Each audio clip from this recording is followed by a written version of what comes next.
Hinarang naman ng China Coast Guard or CCG 21612 ang barko ng BRP Cabra ng Philippine Coast Guard habang nagpapatrolya ito malapit sa Bajo de Masinloc nitong Lunes. Ayon kay PCG spokesperson Commodore J. Tariela, mabilis na nagmaniobra ang barko ng China at humarang sa port side ng BRP Cabra na malinaw na paglabag po yan sa International Maritime Rules. Nangyari ang insidente sa layong 36.35 nautical miles sa timog ng Bajo de Masinloc. Bahagi po yan ng Exclusive Economic Zone ng Pilipinas.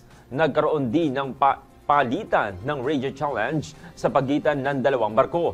Sa kabila ng mas malaking barko ng China, nagpapatuloy naman sa patrol ang BRP Cabra sa pamumuno ni Lieutenant Commodore Hana Yanes upang ipagtanggol ang ating karapatan sa West Philippine Sea.